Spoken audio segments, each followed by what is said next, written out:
for some people to join in. It's the weekend preview. Shrewsbury Town are travelling to MK Dons, and I'm just going to wait for some people to come in. Maybe just alter that a touch, level it out a bit. That level, somewhere near now. So, welcome. Get rid of this. Whoa. Get rid of that, because I don't want that. Put that in the bin. Don't want to be chewing do I when I'm live. Welcome. It's the weekend preview, and we're going to MK Dons tomorrow. But we certainly have had a fair few changes in the last couple of weeks. A great win at home against Harrogate. Of course, Harrogate went down to 10 men. We took full advantage and we won by a goal to nil. Superb goal it was by Taylor Perry. So yes, I'm going to come to the signings now. So I'm not sure about Temple. I know he's from Wolves. I've only just heard about it in the last 5 minutes. So this is why I've sort of come on. So it's another centre back. So hopefully he's strong and physical and quick. That's what we need. Same goes for Lee. I believe Lee has all attributions to go on in the game, and it's a good signing. We shall see. 6'6" is Lee. So he said yesterday in the interview. It all looks positive and it all sounds positive, but we'll find out over the next few months, I guess. But it seems to be turned around with Shrewsbury Town, doesn't it, in the last week or so? So let's have a little look at who's actually come in. So we've had obviously Nick Freeman. I thought he was very good last week, playing out of position in the right back slot. Thought he did quite well. The other two signings, I thought Ewan Morgan was fantastic. Trey was a bit, but Ewan Morgan certainly likes to have a go at goal, doesn't he? Had quite a few efforts. I imagine we'll be seeing him hit the back of the net soon and get a few goals for us, hopefully.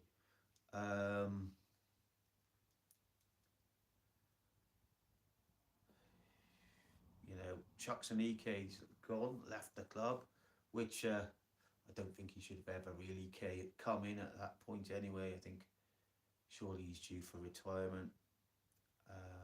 Sam Stobbs, we've heard nothing from him. Don't know whether he's coming or going. I presume he's going. But yeah, Matthew Cox, goalkeeper. Not sure exactly how he's going to fit in, but hopefully I presume that's Eli Harrison going back to Manchester United. So yeah, the permanent signing of Elliot Nee, hopefully will be an asset and do well for us, help us sustain first of all League 2 football, and then hopefully push us back up into League 1 next season. Let's hope we just don't sell him too soon and do another Nathaniel Ogbetter. Apart from that, it's all quite promising, isn't it, really? Things look good. George Nurse obviously has left to go to Cheltenham. Lots of rumours going around, isn't there, at the moment? I don't know what's right or wrong, but certainly the truth is we've got some players that have come in, young, hungry players, I hope, and they're going to push us forward and push us up the table a bit. What else is there to talk about? Oh, yeah, the £10 million that Mike Harris bid. I'm not so sure the ins and outs of that. How true it is. I presume if Mike's saying it himself, then I presume he did actually make a bid. We don't know. He'd be quite a character to come in as a chairman if he did buy the club, and I think with his business sense and his background and his contacts in football, I think he might be a decent shout as a replacement eventually when Roland does decide to leave or sell up. But whether he will sell to Mike, I don't know. Any questions pop up? Let's have a look. Looking at the live chat now. It's basically the thoughts of signing Temple and Lee. Anybody want to say anything? Do say it. Who's going to MK tomorrow? Unfortunately, my son Thomas has been very ill. As many of you might know, he's been ill since he was born, basically. But obviously, had a kidney transplant in 2016 and has battled through and things in life. But he's poorly again. Not sure what it is, but he's in hospital now, and it's quite. He won't be going tomorrow. I'm a bit.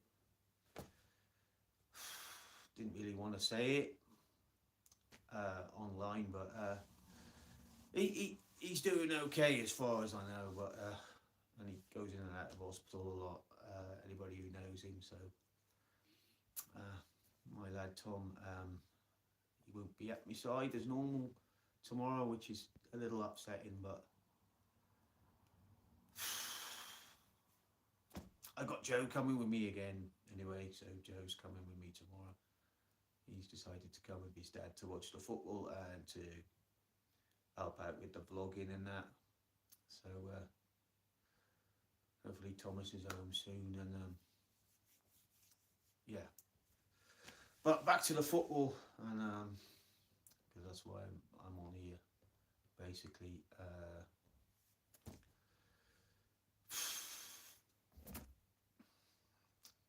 Stressful times for me. But anyway, who's going to MK tomorrow? Do I think Marquis will be leaving? So popped up in the chat. Do I think Marquis will be leaving?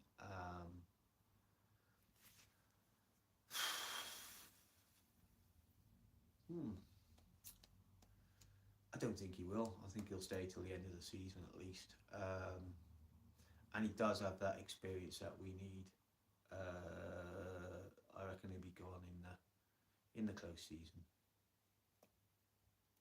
I can't see why Marquis would want to leave. Why the club would want Marquis to leave now. Okay, we slag him off a little bit as fans. Maybe his work rate isn't as good as it could be, but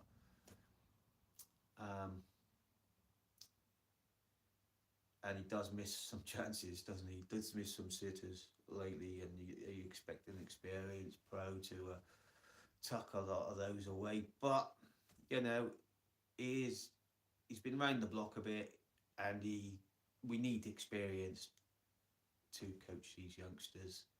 We've got some young striking talents that have just entered the club in Ewan Morgan and Trey from Sunderland. I don't think George Lloyd is quite that experienced as yet to be. I mean, he probably can share a little bit of experience with the young ones, but I think Marquis has more guile at this level and has been about the block. So if anybody can coach something into them, I'm sure it's him, and saves us getting another experienced striker on a big wage. With Chuck's gone anyway.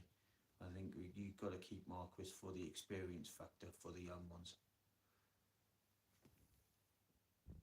That's my thoughts on that. So another look. So anybody want to ask any questions? Anybody looking forward to going to MK tomorrow? It's a lovely stadium, but it's a bit too creature comforty for me. It just doesn't have that appeal. It's half empty. Well, 2/3 empty, maybe even a quarter empty, perhaps. I suppose it depends how many MK fans there'll be. What are they averaging? 7,000, 8,000, 9,000 maybe.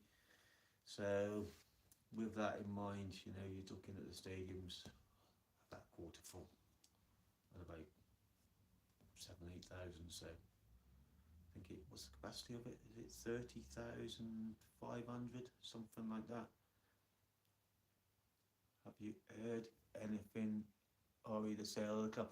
Now, I mean, obviously, I hear no more than everybody else does. You know, it's all Facebook jibber jabber. I don't really get much input behind the scenes or any sort of. You get one or two that are that come up, and but no.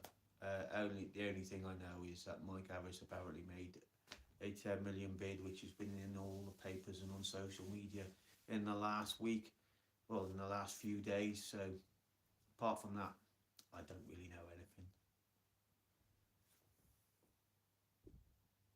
I mean, I wouldn't mind Mike coming in as chairman. I think it gives you something different. I mean, a lot of people don't like him, but he actually says it how it is. He actually communicates with the fans, which is completely the opposite from Roland. So I'm sure if you ask questions, if Mike was chairman, he'd give you answers right there and then. Might not be what you want to hear, but you know, I think he's that sort of person that would be straight to the point. You know, he might mess about and have a laugh and a joke with your mind. Apparently, he likes a drink, but you know, who am I to say? I think most people do. And I think he will relate to the normal fan a little bit more. I think, but that's just my opinion.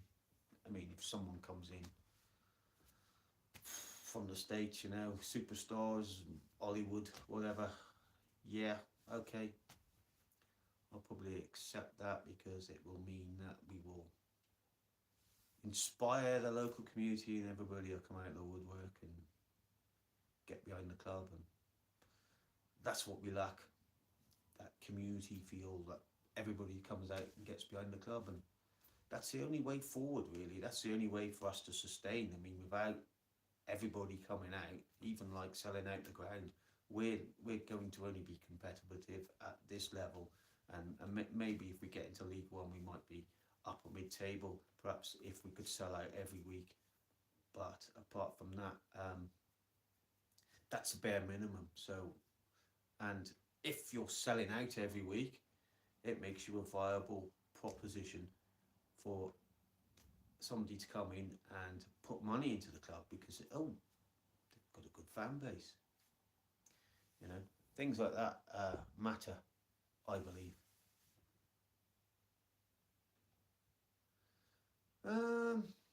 Not sure he has the funds. Well, from what yeah, but he certainly got the contacts, and he probably does have the funds, I imagine. From what I know, if you look up his net worth online, you need to go to Government House or whatever it is. And, I mean, you can have a little look now. I'll tell you exactly how much it's probably worth. Just type in his net worth. So let's have a little look. It might not be that accurate what I'm doing, but we'll see. Mike Harris, TNS net worth.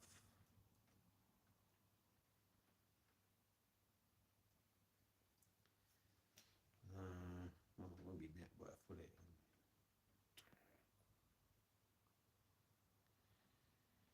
So from 40k to 2 million annually. No, that's basically what he's done for tier. I don't know.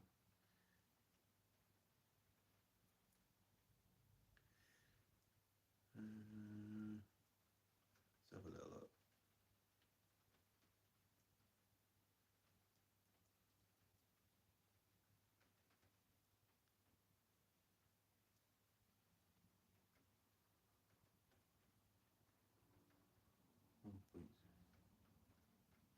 So TNS's valuation is 1.35 million. Mike versus 2.2 million. So it doesn't really say that, but I don't know about his other business. So I mean, he sold businesses, hasn't he?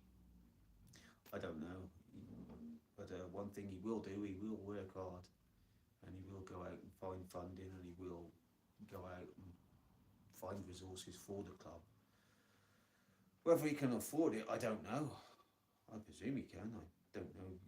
Didn't he have some internet cable business over in the United States?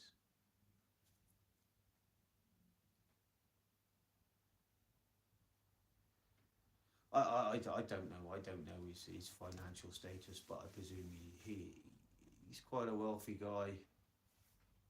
Is he wealthy enough? Why would he make a bid if he wasn't?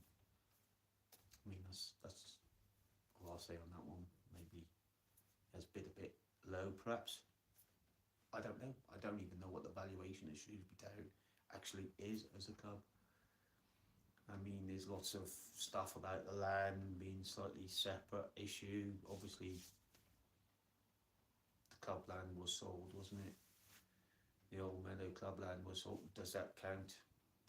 What training ground? How much is that worth? Who owns it? We don't know. We don't know the full ins and outs, so we don't know really how we can evaluate a club. But and it's getting tiresome, isn't it, for us fans, thinking and wondering who's going to come in, who's going to do this. Yes, he left BT to work and develop a computer system. Fair play, he made it himself. Yeah, I'm pretty sure, you know, he has a contact somewhere in the United States, whether that includes or a business, or whether he still owns that business in the United States. I don't know, but somebody, maybe they were talking out there butt cheeks, but somebody said the valuation of the actual business that's in America is $100 million, around about. That'd be more than enough, wouldn't it, really? But well, how much of that Mike owns, how much of that is true, I don't know. I don't even know what the business is called in America, so I can't really say too much about it. All I can say is that those are rumours. You know, people talk utter nonsense sometimes, don't they? Or they make and fabricate things up, and I'm not here to do that. But yeah, Mike seems a genuine guy. Seems actual salt of the earth type person who's got a good sense of humour. From what I know, it's correct. Mike offered 10 million plus. This thing keeps fading off here. I really got to keep messing about with it. So from what I know, Mike Harris offered 10 million plus 2 million once negotiations started.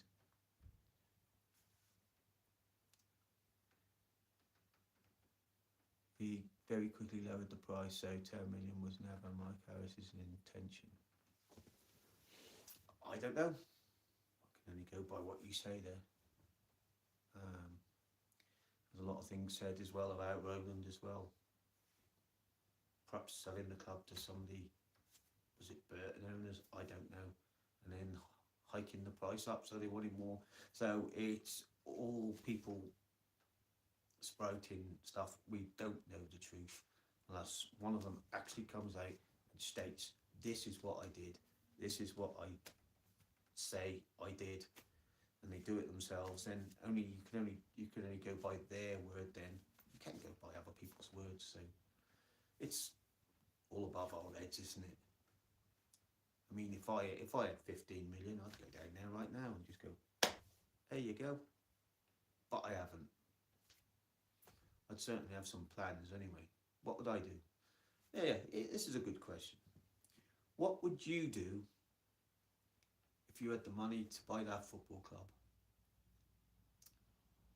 And how would you run that club? At least it's been Appleton this January. I don't rate Appleton. I'm going to have to log in because I can't. The writing keeps disappearing. I got to keep touching the screen. Still seems to have some sort of pulling factor, especially for Isaac Lee being backed. Yep. I think some money's come out of somewhere, out of nowhere, as if by magic. Here, go and buy Mr. Lee. Don't know how much it was. We don't know the actual deal, but if he plays well for us, gets us up the leagues, or the league, and brings in a very tidy figure sum, then that's good business, isn't it? You never know, he could be one of these players that is solid and wants to stay with us, and I don't know. I can only go by what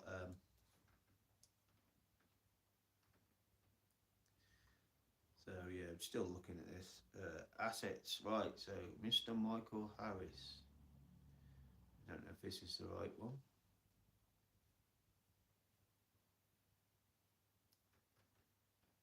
I believe this is the right one.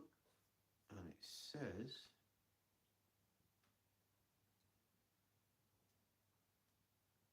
£5.39 million.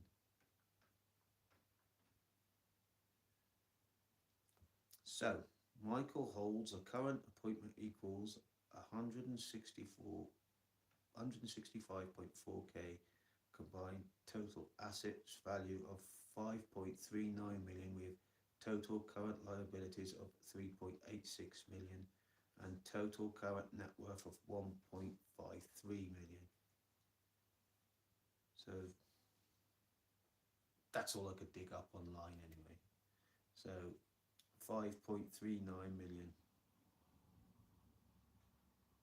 are his total current assets. That's Mike's. Oh, this is according to Mr. Michael Harris, Hollis House, Maysbury Road, Oswestry. So, you know, obviously he's going to have links to other people, and you can, you know, I'm not here. This isn't for me to look things up, but you know, you can easily find this stuff online if you want to. Whether how much of that is true or how much that is as correct as of today, I don't know. But that's what's popped up on here anyway. So let's have a little nosy at what's going on. So yeah, the lad Temple, what's his name? Temple, I've got to have a look again now. Oh, I don't know much about this one. Yeah, the Isaac Lee one is a good one, I presume. So Temple Ojinaka. Now I can't really see too much of this. I'm trying to log in. So he comes in from Wolves. So he's 20 years old. He's Temple Ojinaka. He's on loan from Wolves. He can play in midfield, so maybe as a defensive midfield and as a centre back and full back. So he's the 6th edition of the January window. He's born in Italy. I did best in cleaner toilets. I'm out rolling back in Appleton.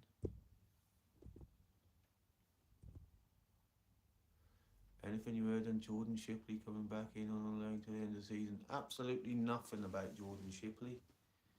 And to be honest, his attitude last season, towards the end of the season, was I wouldn't really want him back. I don't think. Let's put it this way: he didn't really put full shifts in, did he? Between him and Bayliss. So, well, Bayliss obviously went a lot before Shipley went, but you know, he hadn't put a full shift in, I didn't think, at all for Shrewsbury Town much last season. Maybe away at Bolton. Apart from that, he didn't do a lot, did he? Not the Jordan Shipley we'd saw from a couple of seasons before.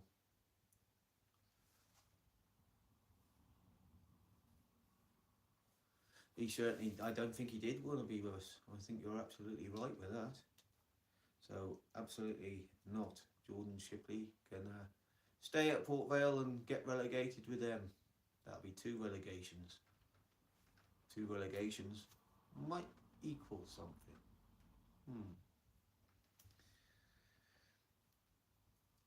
So what else we got? Let's keep looking. So I was reading about Temple Ojanaka. I presume it's Ojanaka. So yeah, he's progressed. He joined the Wolves Academy at 12 years old. He's 6'2", so he's a good height. Average for a centre half, I'd imagine. Sean Parrish has worked with him previously. Marquis or Lloyd likely to leave? No. I don't think they are going anywhere, as far as I know. As far as I know, it was a load of rubbish and a load of spread rumours online that they were leaving, as far as I know. Again, that's all I can say. I don't know anything else.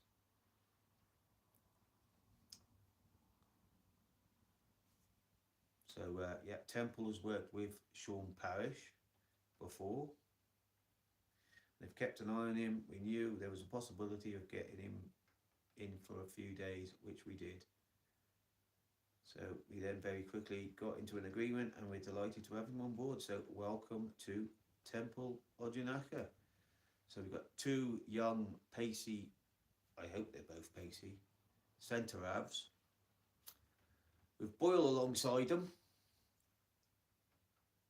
It could really turn the season around, couldn't it? I mean, that has been the ultimate problem all season. We've just been a little bit too slow at the back. Anybody with pace has come in and absolutely... It's quite exciting, really. All of a sudden, we've gone from 0 to, hang on a minute, why couldn't we have started the season with these players? That's really, really, really bugged me now. Why? Because of, well, yeah, Falls, Lee. We got cover now. I think Anderson should be, unfortunately, I think Anderson should be,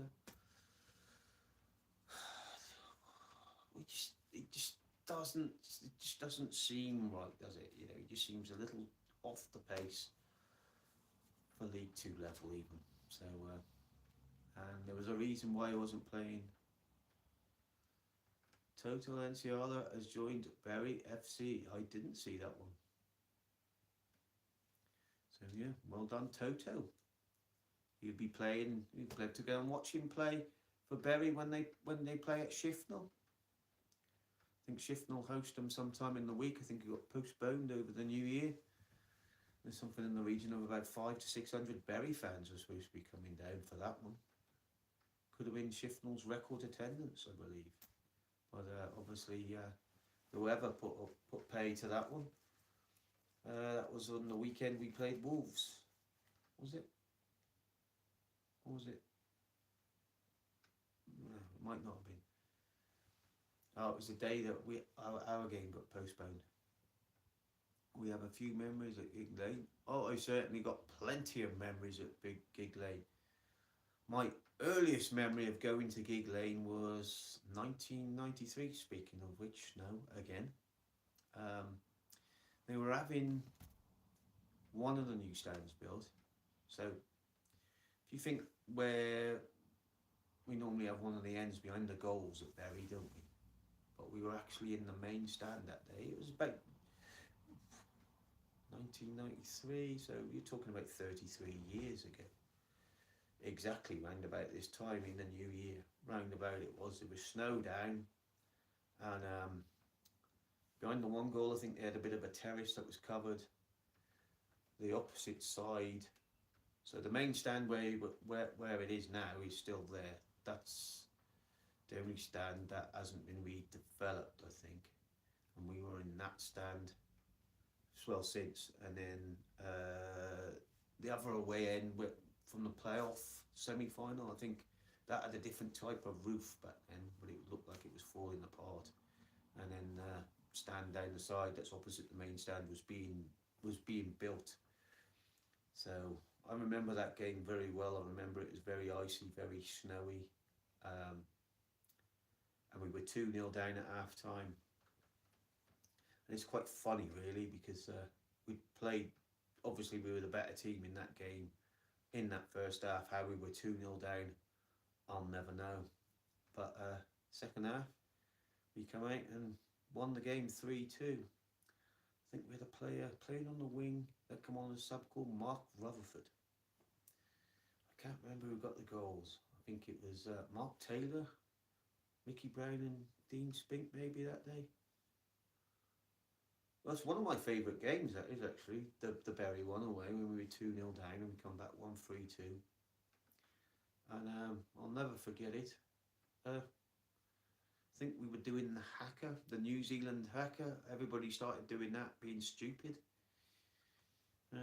Well, on the round about the seats where I was, why we started doing the New Zealand haka, because we won 3-2 away at Bury in the snow on ice on January. But yeah, good memories. The season we went on to win the league, and the last time we won a league, that was. But that January win in Bury, I remember it very well. And long time ago, I wasn't very old. I was probably very drunk, and I remember it was the cheapest I've ever paid for a pint. I paid 45p for a pint of the local bitter in Bury, and we all got drunk on the local bitter in this pub that was quite isolated in the middle of nowhere, and we just stayed in there until we got our minibus to take us to the ground, and it was like 45p a pint. I can't remember. It might have been Robinson's Ale or something like that. It might have been, but it was a local brewery. But yeah, that's the cheapest pint I've ever had. 45p, 1993 in Bury. And so yeah, what is my favourite Shrewsbury game I've been to? So yeah, that was one of them. My favourite Shrewsbury game, I think winning at Wrexham the first time was probably my first favourite game. I think it was probably about 1994, November 94.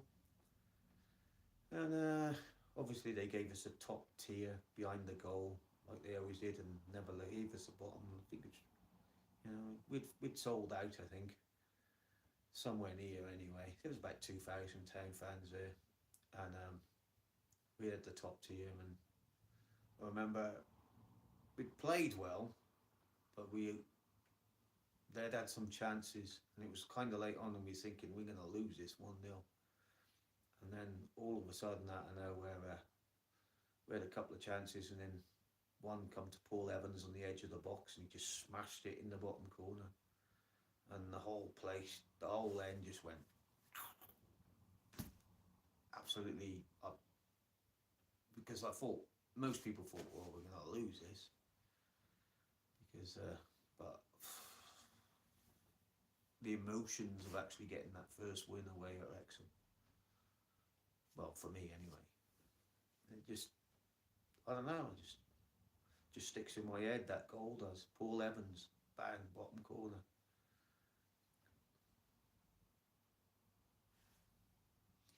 Well, come to think of it, I was gonna say Stoke away in the FA Cup was very similar to the Bury game, and I even said to, can't think who it was, I think it was Johnny Harris I was talking to outside the ground. I said, wouldn't it be funny if we come back and did a Bury, and everybody's like moaning, oh, don't be silly, we're not going to do that, and we did. And lo and behold, we went 1-3-2 away at Stoke, and that set up a tie against Wolves. And we should have won that first game, shouldn't we, against Wolves, that first match. We should have won that. We were 2-0 up and somehow only managed to draw 2-2. And obviously we played really well away from home, didn't we, at Molineux the last time before this time. But Tyrese Campbell came to us on loan. Yeah, Tyrese was very good for us, I thought. Managed to meet his dad Kevin a couple of times. He actually likes a pint in the pub, did Kev. Obviously passed away not long ago, poor old Kev. But yeah, he was a great bloke to chat to, and I think it was The home game after the Stoke game is when I first spoke to him, because he was queuing up for a taxi outside Lidl.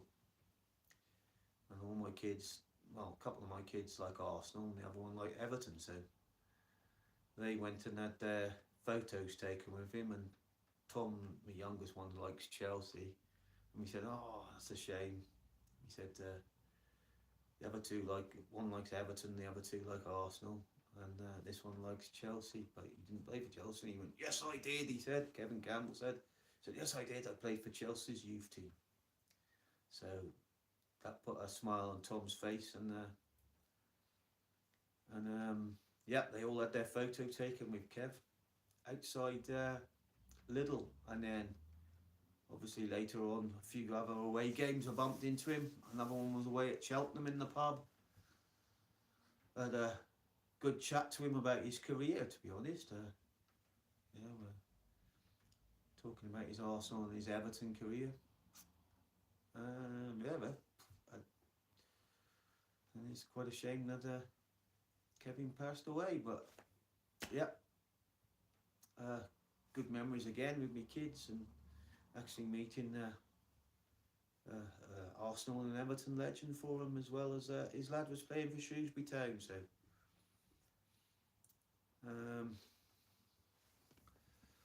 yeah, speaking of which, for those that have only just tuned in yet, my youngest Thomas is in hospital. He's quite poorly, and he won't be going to the game tomorrow, so hopefully he'll be better soon and back and chirping and loud as like he normally is on the coach. But yeah,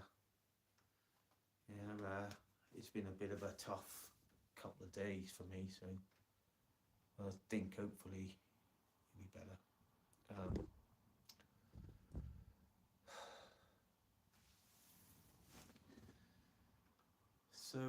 Yeah, Tyrese Campbell. Yeah, I thought he was a very good player for us. Was Tyrese? Where's he at now? Was he at Sheffield United now? I think he's at Sheffield United. I expected his career to have exploded, to be honest. I thought he was really, really good when he played for us. You know, very strong. Knew where the back of the net was, like his dad, but he hasn't quite made the jump to the Premier League yet. But I don't know how old he is now. Going to be mid-20s, so I imagine at some point he's either going to go and make the big jump forward up the leagues. But in the Championship now at the moment, I think he is.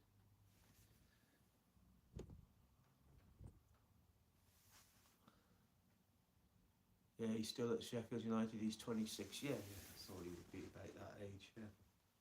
So yeah, next couple of years, keep an eye on him. He might, the peak age is between 27 and 30 for strikers. So I imagine if it just clicks for him, hopefully it does, because there's a player in there somewhere that we all saw as a youngster when he was at the Town. Right, it's just gone 3 o'clock. I think that's enough for today. Score predictions for tomorrow. I'm going to go for, I think we're due an away win. I think we're going to go and get a 2-1 or 2-0 win. I think tomorrow there will be a bit of confidence and a bit of buzz from last week. The new signings coming in. I'm quite optimistic that tomorrow we will get a result. So I'm going to go 2-1. So tell me what you think. Couple more minutes and then I'm going to log out. It's nice to have a chat now and again. I mean, I used to do the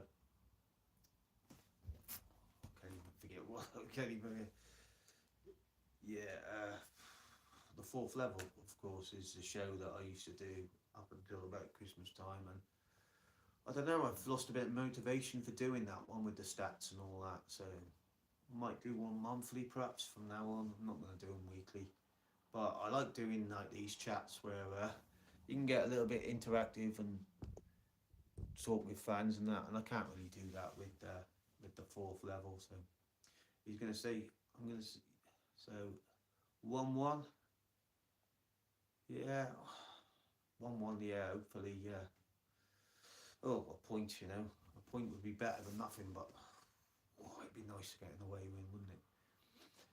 Yeah, Thomas, yeah, he's quite poor. He's got a bit of a bug, and obviously with his renal kidney issues, you've got to take things like that seriously in my household. So that's just the way it is. The way things work. If it was just a normal bug, like any most kids, would just be off. And obviously that's not the case. So anyway, I think there's 3 watching. Well, it's been 3 watching for most of the afternoon. So thanks for tuning in. We're down to 1. I'm going to log off now anyway, and I'll be back with the vlog hopefully on Sunday. And until Sunday, don't forget, like and subscribe. Well, you probably already have because you're watching live. But catch you all soon, Sunday, for the vlog.